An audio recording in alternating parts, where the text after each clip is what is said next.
Nous avons, dans une précédente vidéo, étudié la cellule acineuse pancréatique dans son ensemble, avec des électronographies prises au MET. Nous allons ici étudier un peu plus son contour.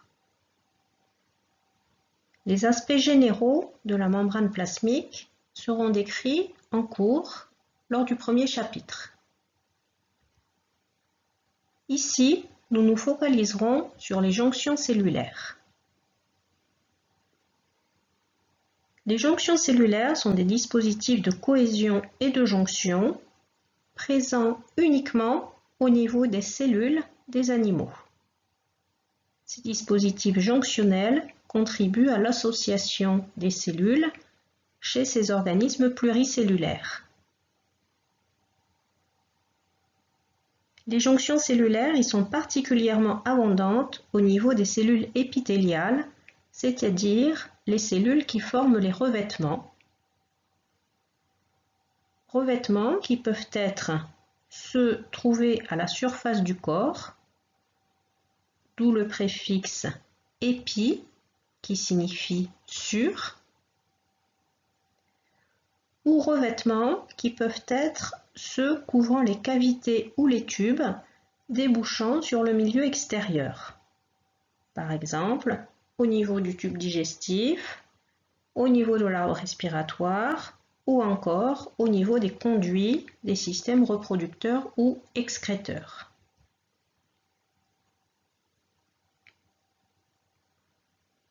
Les jonctions permettent aux épithéliums de former une couche continue et cohésive. L'acinus pancréatique, composé de cellules acineuses pancréatiques, forme un épithélium autour de la lumière de l'acinus. La cellule acineuse pancréatique est une cellule épithéliale.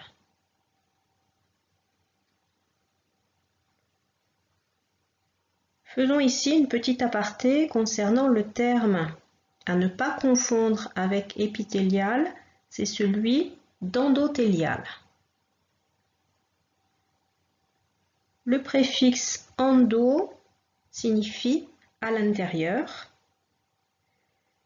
Les cellules endothéliales forment des endothéliums et sont présentes au contact du milieu intérieur, c'est-à-dire le sang.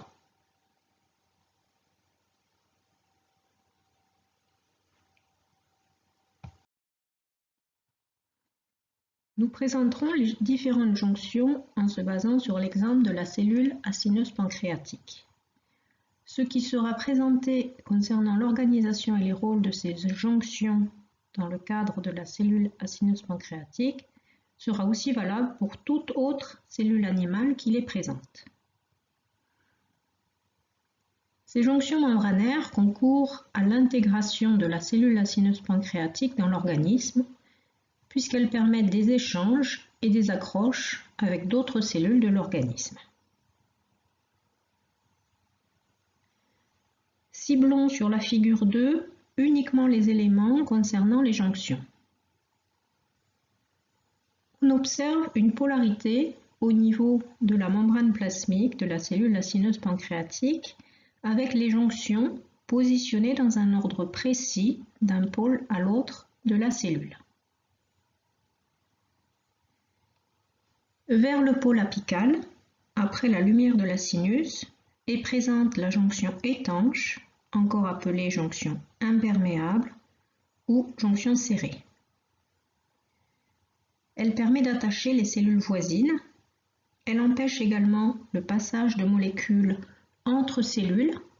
Elle sert de barrière au passage, par exemple, de substances présentes dans la lumière de l'acinus vers l'espace intercellulaire ou inversement. Elle sépare également des portions de membrane plasmique. Ici, en l'occurrence, la jonction étanche sépare la membrane plasmique apicale qui a des propriétés des composants différents de la membrane plasmique basolatérale.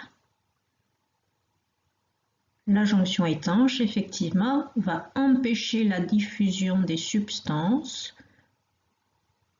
du pôle apical vers le pôle basolatéral et inversement.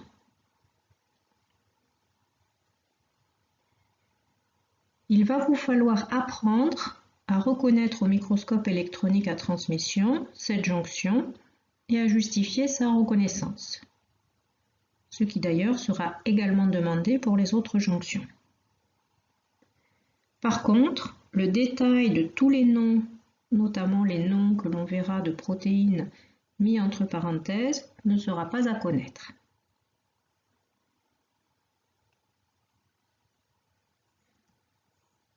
Sur cette électronographie, prise au microscope électronique à transmission avec un grossissement 12 000, on repère que les cellules adjacentes viennent se plaquer très fortement l'une contre l'autre.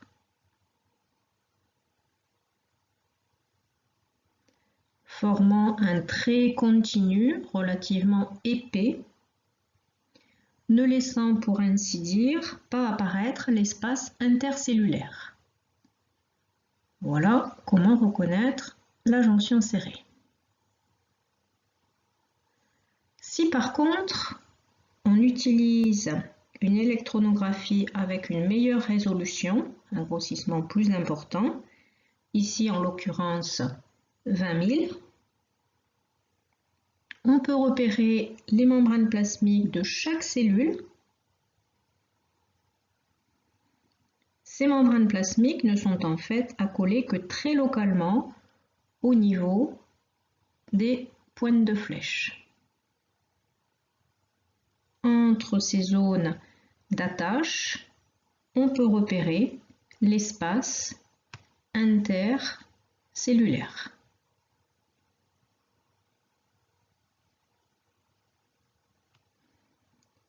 Le schéma interprétatif suivant montre que des chaînes de protéines de structure, entre parenthèses des occludines, permettent d'accrocher localement les membranes plasmiques des cellules adjacentes.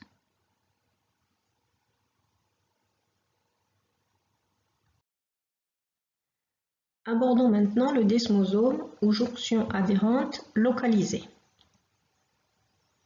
Elle se situe pour la cellule acineuse pancréatique en dessous de la jonction étanche. Elle a pour rôle d'attacher les cellules voisines de ce desmosome par des éléments du cytosquelette qui attachent des organites dans la cellule. Sur une électronographie prise au MET au grossissement 12 000, on la reconnaît par la présence des deux membranes plasmiques de chaque cellule bien visibles, séparées par un espace intermembranaire. Au niveau de chacune de ces membranes plasmiques apparaît une zone dense aux électrons, un épaississement, à partir duquel partent des petits éléments fibreux.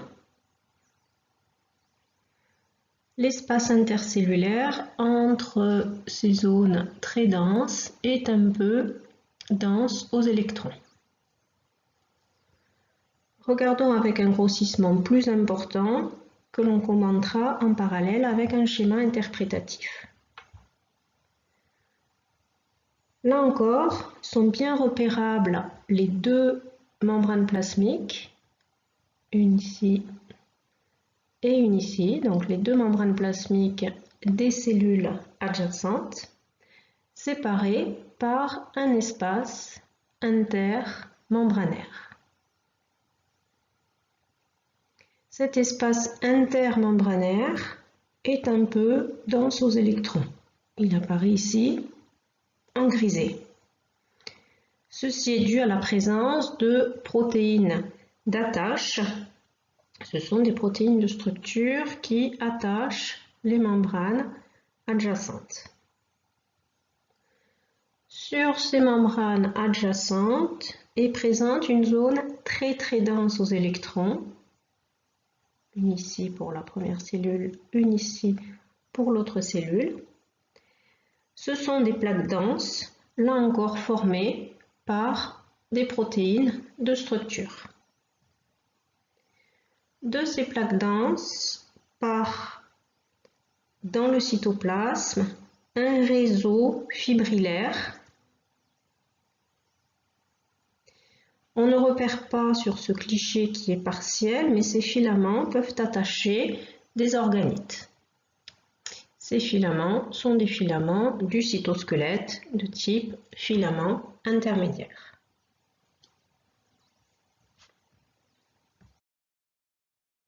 Tout en bas de la cellule est présent l'hémidesmosome qui ressemble un peu à un desmosome. On retrouve dans ce terme desmosome et le préfixe hémi qui signifie à moitié. L'hémidesmosome attache la cellule à la lame basale.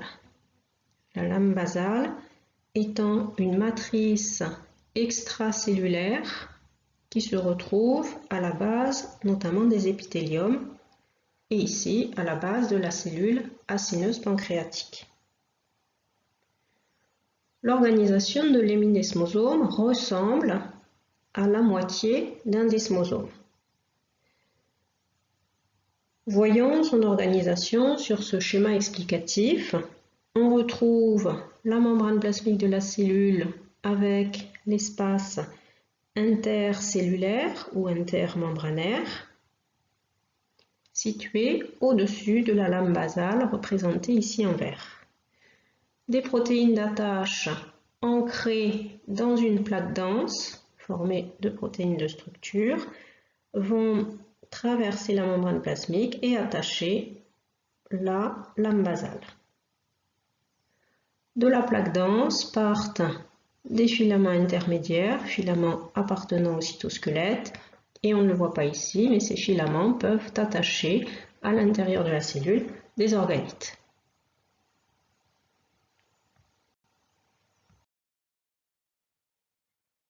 La jonction communicante ou jonction gap est située sous le desmosome. Elle constitue des pores membranaires pour le transport d'ions et de petites molécules organiques telles que l'AMPC pour adénosine monophosphate cyclique, AMPC qui a un rôle dans la signalisation cellulaire.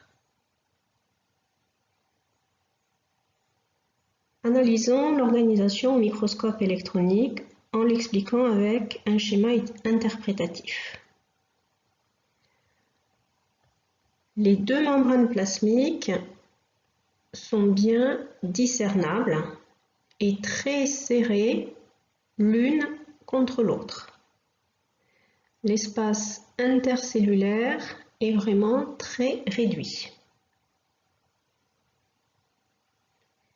Si on regarde une photo au microscope électronique prise après cryofracture, c'est-à-dire que, pour faire simple, on a congelé les cellules et effectué une coupe ici le long de la membrane plasmique, on repère à la surface de la membrane plasmique de très nombreuses perforations. Ce sont de très nombreux canaux pour lesquels on voit un contour en blanc ici et une lumière en noir. Ces canaux sont également appelés des connexons. Au niveau d'une jonction gap, chaque cellule possède au niveau de sa membrane plasmique un très grand nombre de canaux appelés connexons. En face d'un connexon d'une membrane plasmique se trouve un connexon sur la membrane plasmique adjacente, de sorte que la lumière d'un canal est en continuité avec le canal de l'autre cellule. Le canal est une très grosse protéine formée de plusieurs sous-unités, en l'occurrence 6. Cette très grosse protéine, étant formée de plusieurs sous-unités, est qualifiée de protéine en structure quaternaire. Elle est douée de propriétés allostériques, c'est-à-dire qu'elle va être capable de changer de forme, de changer de conformation. En l'occurrence, cette protéine peut s'ouvrir ou se fermer en fonction des conditions physico-chimiques. Donc ainsi, le canal peut, en fonction des besoins, laisser passer ou non des petites molécules d'une cellule à l'autre. Ces jonctions GAP au niveau d'un acinus permettent, via le passage de molécules informatives, la coordination des différentes cellules d'un même acinus.